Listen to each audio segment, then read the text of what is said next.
Ukraine's Special Operations Forces walked drones into the Balaklava Thermal Power Plant outside Sevastopol, and the reason that sentence matters is arithmetic, not drama. Balaklava and one other station, the Tavriska plant near Simferopol, generate somewhere around 90% of the electricity on the Crimean peninsula. Not 90% of the military's power, not 90% of one district, 90% of everything: the hospitals, the water pumps, the radar sites, the air conditioning in a resort town in July, the refrigeration in a grocery store in Jankoy. Both of those plants have now been hit. And the men who run the occupation government in Crimea are no longer arguing about whether the lights went out. They are arguing about how many hours a day they can promise to turn them back on. That is a different kind of conversation. When an authority stops denying a blackout and starts publishing a rationing schedule, something has moved from the category of incident into the category of condition. Sevastopol's Russia-appointed governor told residents this week they would get 2 hours of electricity followed by 6 hours of nothing. In the resort village of Alushta, the number the local occupation mayor gave was 2 hours out of every 12, with the hospital as the only exception. In the northern steppe towns, Jankoy, Armyansk, Krasnoperekopsk, some homes and businesses have been dark for a week or longer. Armyansk told residents on Monday that water would run in their taps every other day because there was not enough electricity to run the mains pumps at full capacity. Read that one twice. The power problem became a water problem in under 2 weeks. It is July 17, 2026. 3 days ago, in the hours before dawn on the 14th, the first Ukrainian drones over Balaklava Bay were not aiming at the power plant at all. This is Professor Alex. If this is the kind of breakdown you want more of, take 1 second and subscribe. It genuinely helps. And I want to walk you through what those first drones were doing, because it explains the part of the title that sounds like hype and isn't. Russia couldn't stop this one. There's a specific, unglamorous, months-long reason why. Balaklava sits under high ground. Those heights are where you put air defense, and according to imagery and reporting from the Ukrainian partisan network Atesh, the Russians typically keep somewhere between 5 and 10 Pantsir systems up there. The Pantsir is not a prestige weapon. It doesn't make headlines. It is a gun and missile system designed to do one job: shoot down low, slow things. And a slow-flying propeller drone is exactly the low, slow thing it exists to kill. Around 4 in the morning on the 14th, explosions were reported in the vicinity of those anti-aircraft positions overlooking the bay. Russian social media counted at least 7. The attacks on the plant itself came later, between roughly 5 and 6, aircraft making individual approaches. So the sequence was, kill the thing that kills drones, then send the drones. That is not clever, that is not exotic. That is the oldest idea in air warfare, executed with equipment that costs a fraction of what it's destroying. And Ukraine's unmanned systems forces have been saying out loud for weeks that the Crimean grid campaign is only working now because of months of preliminary strikes that ground down Russian air defenses first. The blackout is not the operation. The blackout is the receipt. And Balaklava wasn't the opening move. It was the follow-through on something that started 11 days earlier and at a scale that's easy to lose track of. On the night of July 5th into the 6th, Ukraine put somewhere between 450 and 600 drones into the air against Crimea and the territory around it. Russia's defense ministry claimed it shot down 519. Take that number for whatever you think a Russian air defense claim is worth, but notice that the number itself is a confession. You don't claim 519 interceptions on a quiet night. About 2/3 of that package, by Kyiv Post's reading of the eyewitness accounts and reporting, went at power infrastructure in Crimea or the territory adjacent to it, or at military facilities nearby. The primary target was the 330 kilovolt substation serving Simferopol and the surrounding districts, near a village called Strohanivka. At least 4 hits. Fires still burning by midday. And the same station had already been hit on June 25th, which tells you Ukraine went back to finish something. That's when the whole peninsula went dark at once. Not a district, all of it. Crimean confirmed a mass disconnection of consumers across every city and district of Crimea on the high-voltage network. Sevastopol's governor said the supply had been disrupted by an attack outside the city.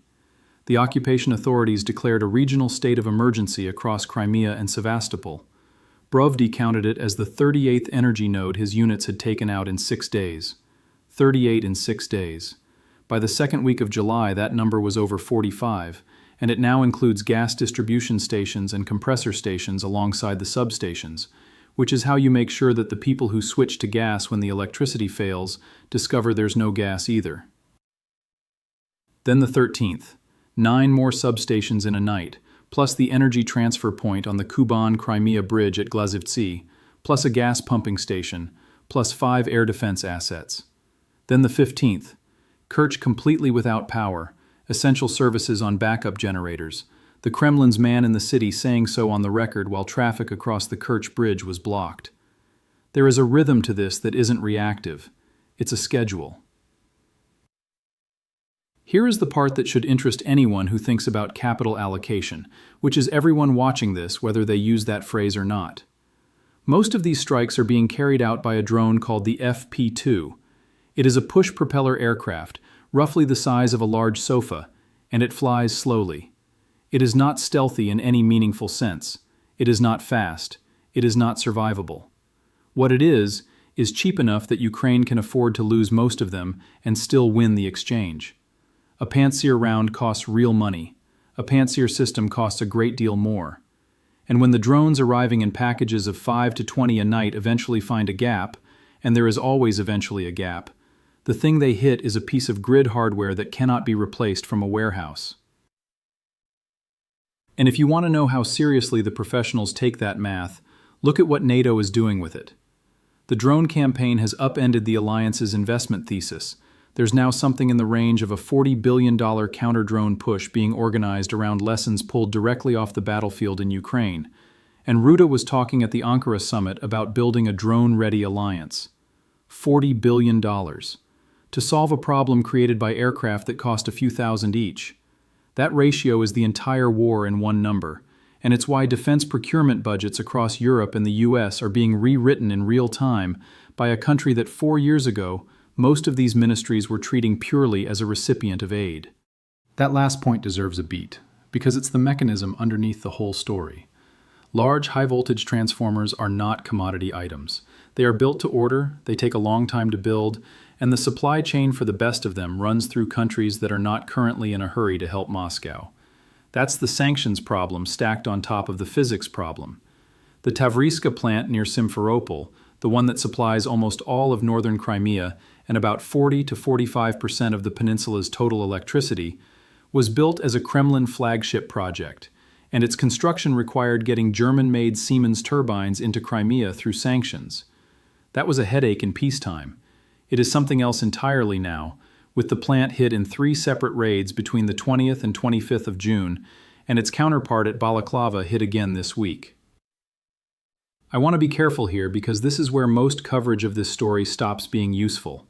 Ukraine's drone commander, Robert Brovdi, the one who goes by Madyar, has been predicting a cascading collapse of Crimea's energy system. He said it after the strike on the Simferopol substation on the 6th. He's said versions of it since. And I understand why the word collapse is attractive. It's clean. It resolves.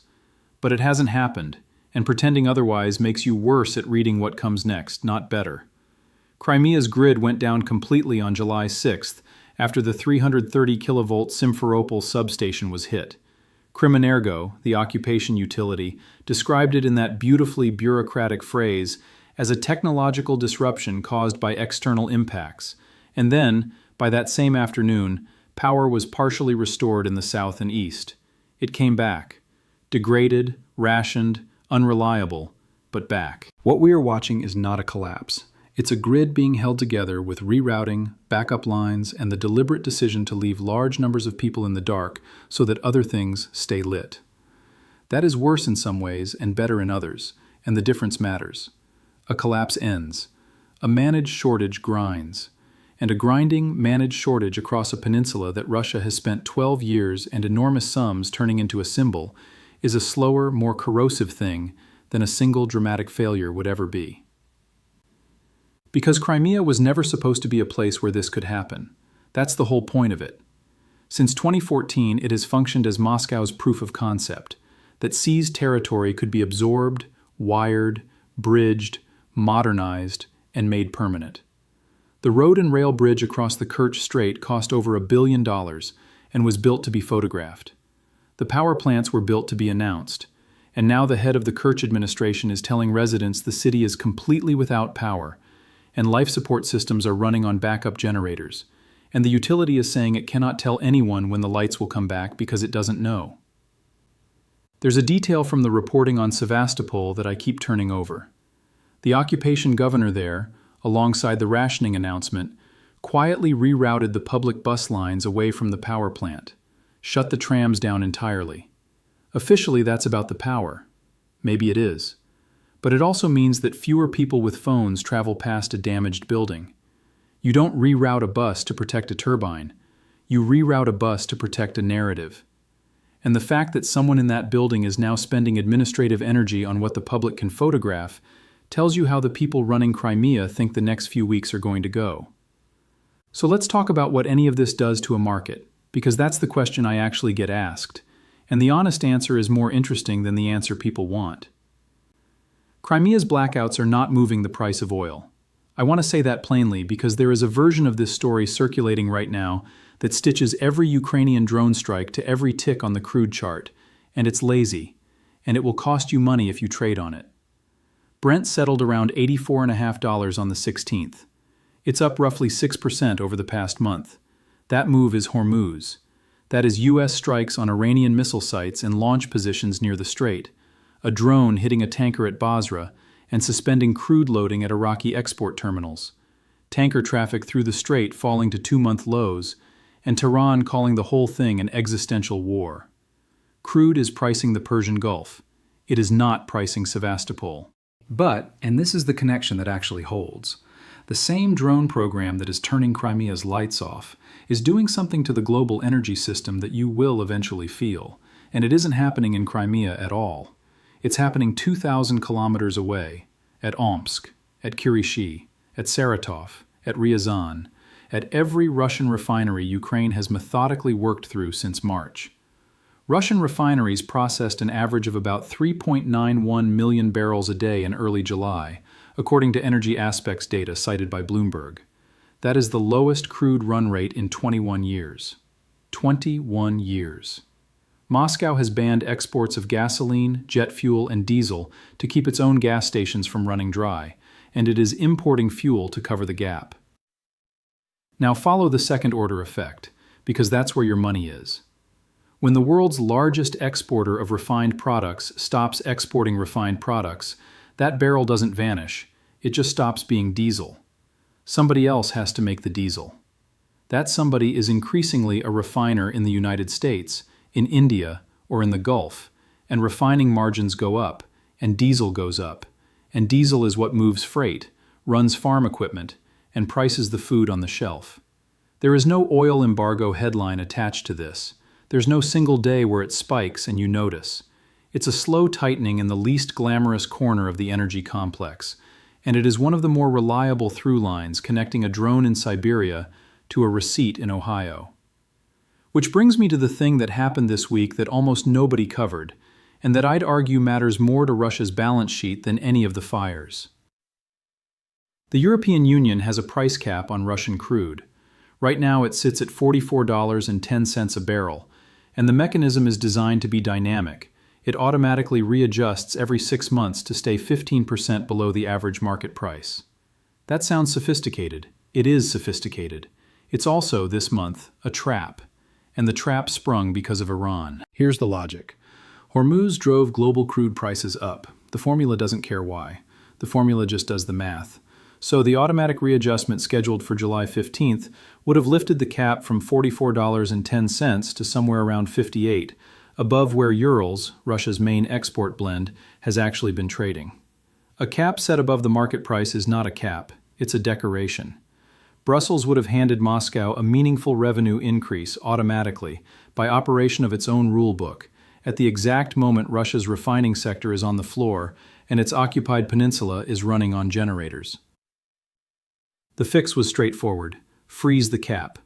Von der Leyen proposed exactly that on June 9th as the centerpiece of the 21st sanctions package.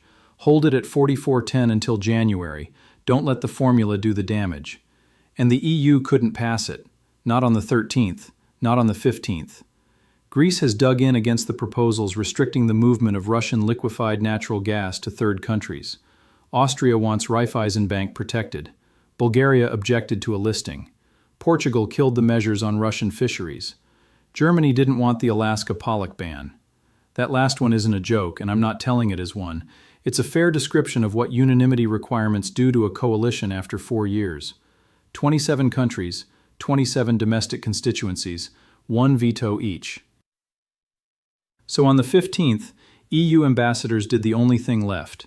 They froze the cap at 44.10 for 1 week, until July 23rd. That's the deal. That's the whole achievement. Not a policy, a stall. Kaja Kallas said an agreement was close but not guaranteed. It wasn't guaranteed. And most of what the Commission put on the table in June has already been scrapped or watered down to get even this far. Sit with the asymmetry for a second, because I think it's the real story here and almost nobody is framing it this way. On one side of the ledger, you have a country with a fraction of Russia's GDP, flying sofa-sized propeller planes into hardened targets on a nightly basis, and taking roughly 90% of a peninsula's generating capacity offline. On the other side, you have the wealthiest trading bloc on Earth, with every legal and financial instrument imaginable, unable to keep a number from going up by accident. Kiev is executing, Brussels is negotiating. One of those produces effects.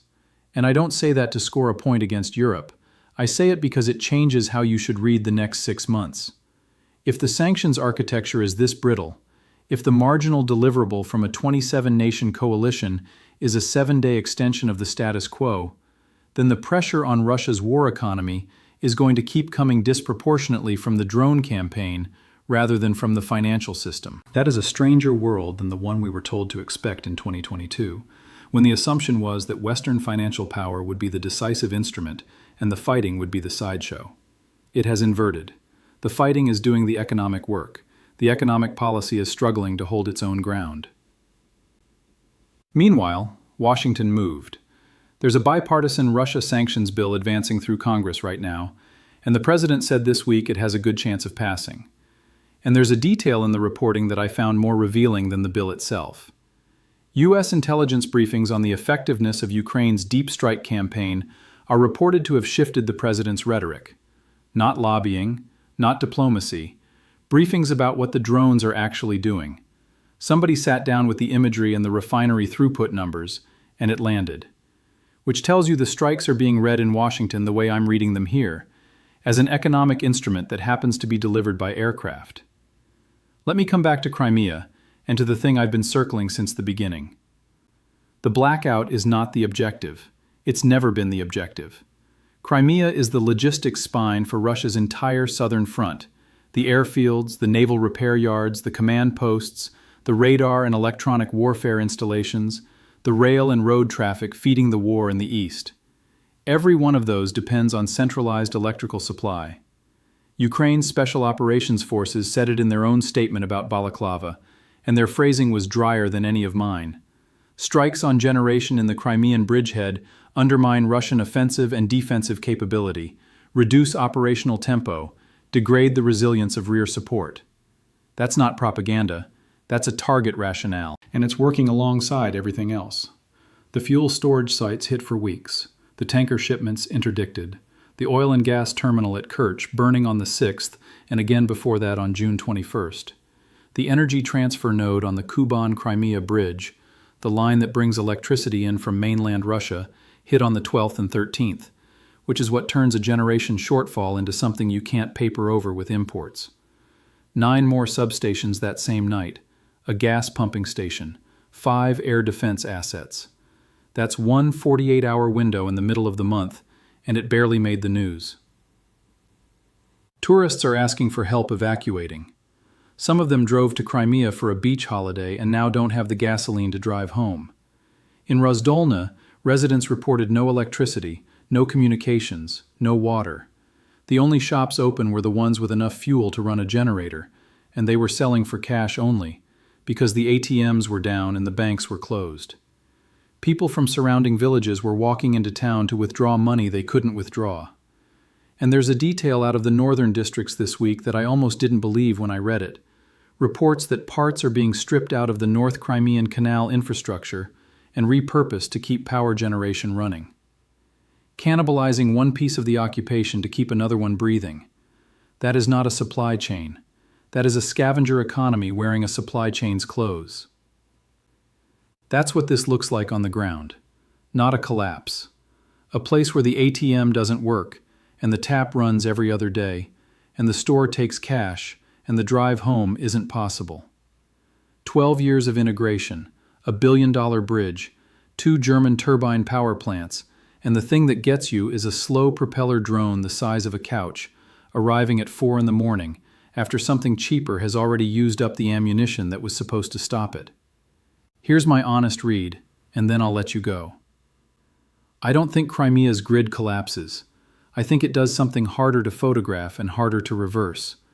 I think it degrades into permanent unreliability, 2 hours on, 6 hours off, indefinitely, for a population that was promised it had joined the winning side. The transformers don't get replaced because you can't buy them. The turbines don't get repaired properly because the company that built them isn't taking Moscow's calls. The air defense doesn't get thick enough because it's being consumed faster than it's being produced, by an adversary spending 1/10 as much per exchange. And every night, the arithmetic runs again. The question I keep coming back to isn't whether Russia can hold Crimea. It's whether anyone will still want what's left of it. A peninsula is a symbol when the lights are on. When they're off, it's an occupation with a fuel bill, a water problem, and no tourists. And it's being paid for by an economy whose refineries are running at levels they haven't seen since 2005, whose oil is capped by a rule Europe can only extend 1 week at a time, and whose most expensive defensive systems are being traded away, one at a time, for aircraft that cost less than a used car. Moscow spent 12 years proving Crimea could be made permanent. It may be about to find out that permanence and function are not the same thing, and that it only ever secured the first one. This is Professor Alex. I'll see you in the next one.